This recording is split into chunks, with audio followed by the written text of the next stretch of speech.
Good morning student. Online class में आपका स्वागत है। आज हम अपनी बीएड सेकेंड ईयर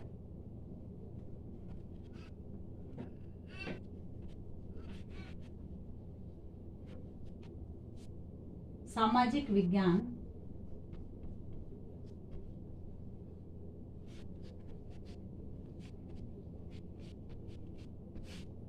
आज का हमारा प्रकरण है सम्मेलन।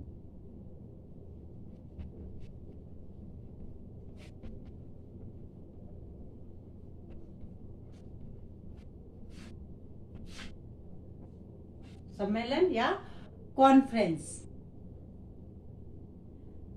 सम्मेलन में अध्यापकों की सहभागिता, यानी शिक्षण एक व्यवसाय है, अतः शिक्षक को अपने व्यावसायिक विकास पर ध्यान देना अत्यंत आवश्यक है। वह अपने विषय का ज्ञाता होने के साथ साथ अपने विषय में रुचि उत्पन्न कर सकेगा। इस प्रकार प्रत्येक शिक्षक को अपने विषय पर ध्यान देना आवश्यक है। इसके लिए अध्यापक को व्यवसाय से संबंधित सेमिनार, सम्मेलन, वर्कशॉप आदि में सहभागिता लेना आवश्यक है। इसके साथ साथ अपने व्यावसायिक गुणवत्ता को बढ़ाने के लिए नवीन विधियों व शिक्षण तकनीकों, नवाचार व शिक्षण तकनीकों का उपयोग में आना चाहिए। तो यानी कॉन्फ्रेंस के माध्यम से अध्यापक जो है अपने शिक्षण कार्यों में सुधार ला सकता है, क्योंकि शिक्षण एक व्यवसाय है और उस व्यवसाय का विकास होना आवश्यक है। और सम्मेलन, अपने कॉन्फ्रेंस, वर्कशॉप, सेमिनार, इन सब के माध्यम से जो है शिक्षक जो है अपने शिक्षण व्यवसाय में सुधार ला सकता है, क्योंकि उनको इसके माध्यम से कई नवीन शिक्षण विधियों से अवगत होते हैं, शिक्षण विद्या सीखते हैं। इस प्रकार से जो है सम्मेलन के माध्यम से शिक्षक जो है अपने शिक्षण व्यवसाय में निखार लाता है। अब जो सम्मेलन में सहभागिता,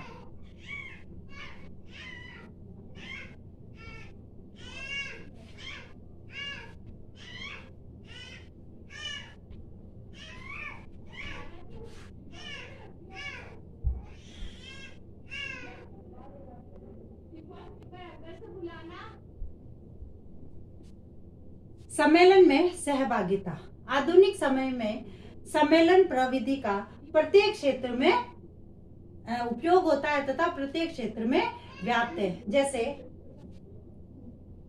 सामाजिक, राजनीतिक,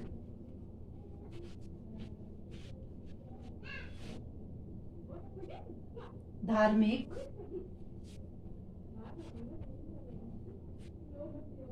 शैक्षिक,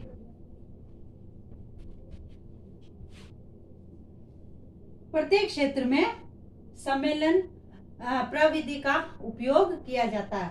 यानी सामाजिक क्षेत्र में भी देखे तो सामाजिक कार्य वगैरह होते हैं, उनमें भी सम्मेलन का जो प्रयोग किया जाता है। राजनीतिक क्षेत्र में भी, फिर धार्मिक क्षेत्र में भी और शैक्षिक क्षेत्र में भी सम्मेलन किया जाता है। फिर है प्रजातंत्र के मूल्यों तथा लक्ष्यों की प्राप्ति के लिए सम्मेलन प्रविधि का विशेष महत्व है। प्रजातंत्र के मूल्य तथा लक्ष्य प्राप्ति के लिए सम्मेलन का विशेष महत्व बताया गया है। फिर है सम्मेलन को अनेक शब्दों से संबोधित किया जाता है, जैसे कॉन्फ्रेंस, कन्वेंशन, मीट आदि नाम से। किन किन नामों से जानते हैं?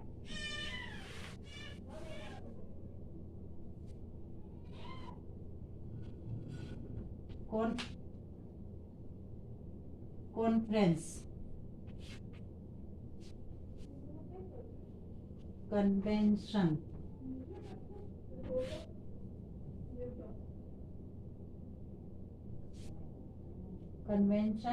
और मीट, इन नामों से इसको जाना जाता है। सम्मेलन शिक्षकों, अनुदेशकों तथा निर्देशकों की एक सभा होती है जिसमें जो है सभी अपने अपने विचार प्रस्तुत करते हैं।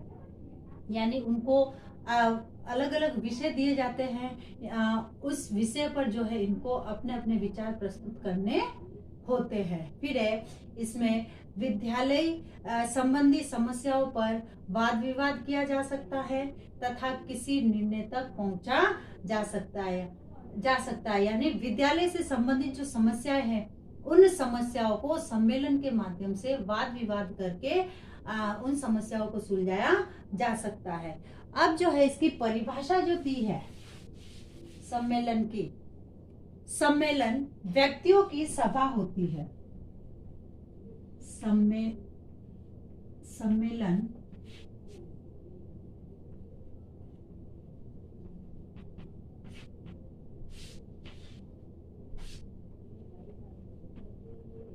सम्मेलन व्यक्तियों की सभा होती है।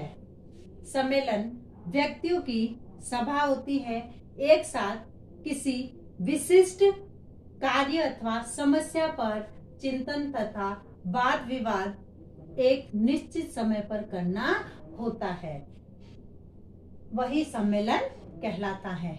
शैक्षिक क्षेत्र में विभिन्न विषयों पर सम्मेलन का आयोजन किया जा सकता है। विभिन्न स्तर पर सम्मेलन का आयोजन किया जा सकता है।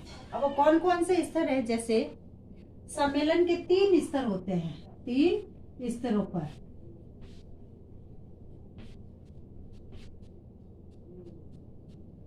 क्षेत्रीय स्तर,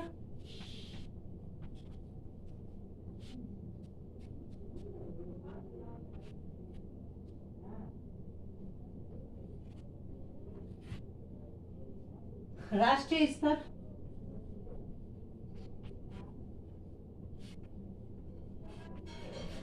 और अंतर्राष्ट्रीय स्तर।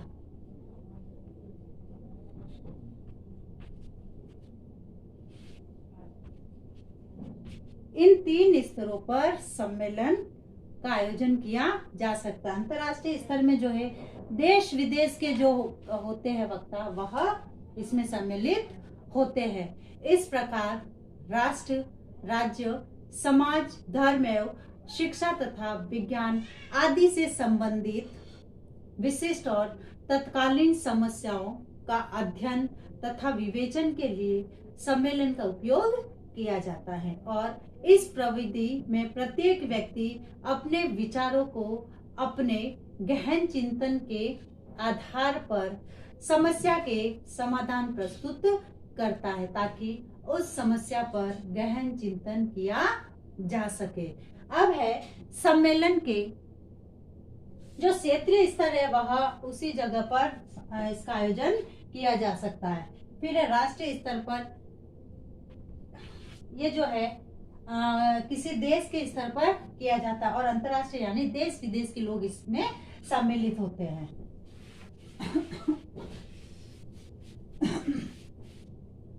अब है सम्मेलन के उद्देश्य।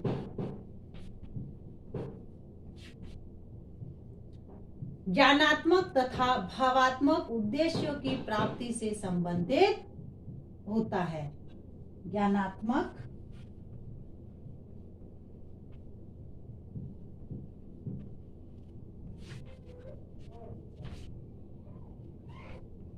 भावात्मक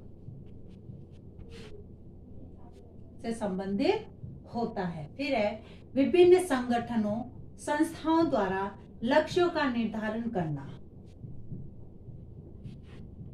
संगठनों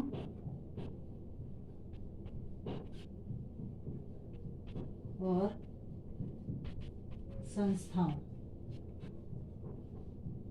संस्थाओं द्वारा इनका निर्धारण करना, जैसे अध्यापक शिक्षक संघ है, अध्यापक शिक्षा के विकास एवं प्रगति के लिए सम्मेलन का आयोजन करता है। उसके बाद जैसे भारतीय शैक्षिक तकनीकी संघ है, शैक्षिक तकनीकी के विकास के लिए सम्मेलन का आयोजन करता है। अब इस सम्मेलन का कार्य एवं गठन,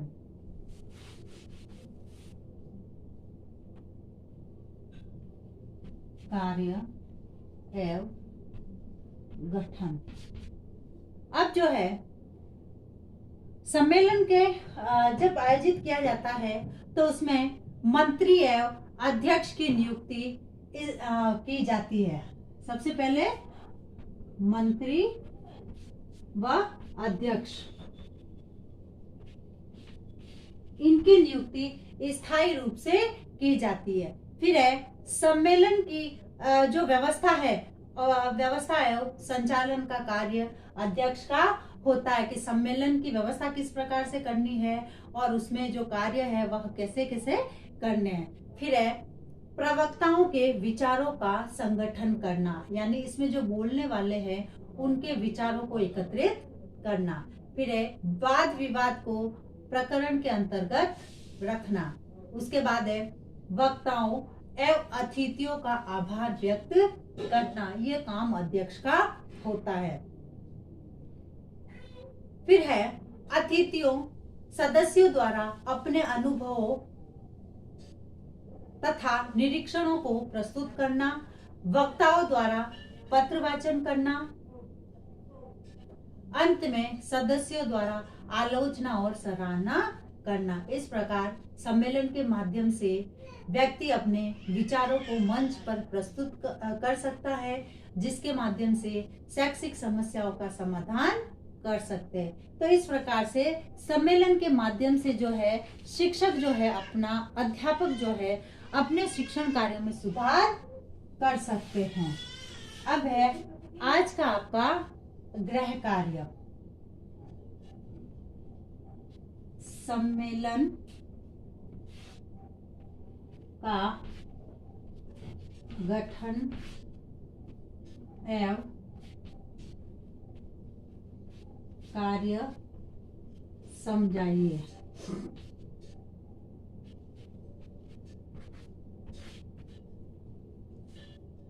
अब एक विशेष बात, कोरोना जैसी महामारी के अंतर्गत 2 गज दूरी, मास्क के जरूरी, बी स्टैंड बी स्ट्रॉन्ग, स्वस्थ रहे, सुरक्षित रहे। धन्यवाद।